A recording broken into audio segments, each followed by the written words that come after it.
So, this is a video you'd normally see being done on my second channel, Crasher Talks and More. However, with a subject like this, doing a video on this channel will have a lot more of an impact. This is about Pokemon, and to be more specific, the battle timer for the battles that take place within the games.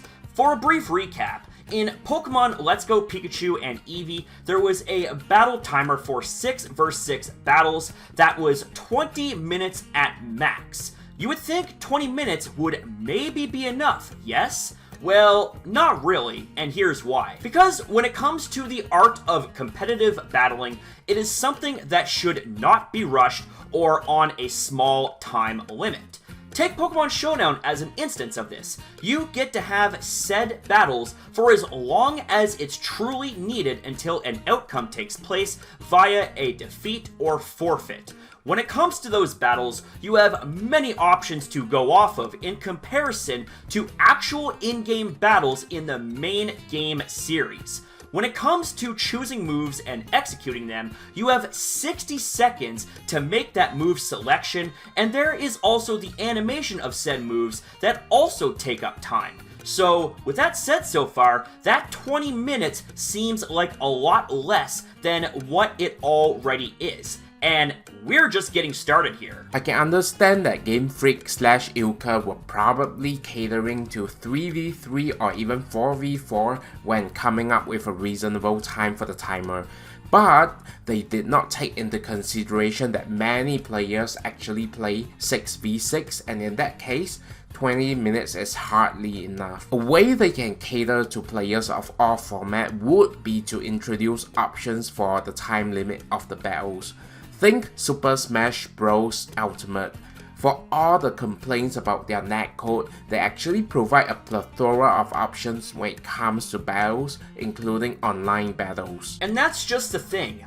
Options. If something like Super Smash Bros. Can effectively make options viable that are tailor-made to the player's preference in terms of those battles, why can't the same thing be done here in these Pokemon games? This has been an issue spanning on 3 years and has carried over to 3 games. And those games being Pokemon Let's Go Pikachu and Eevee, Pokemon Sword Shield, and now Pokemon Brilliant Diamond and Shining Pearl.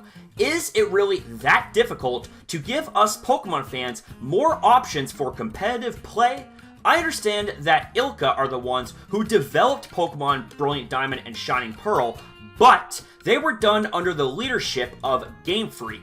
Now, I don't want to come off as a hater, but rather as an honest critic of a franchise that we are very passionate about. This may sound like a bit of a hot take, and you can disagree if you want, but I personally feel that Game Freak has been seriously out of touch when it comes to the very fan base that has made Pokemon what it is today from where it started back in 1996. I think if Game Freak listened to fans and criticisms more, we could establish an understanding and see the betterment of the franchise take shape in future installments. If implementing timer options is beyond the ability of the dev teams, then they should at least set different time limits for different formats.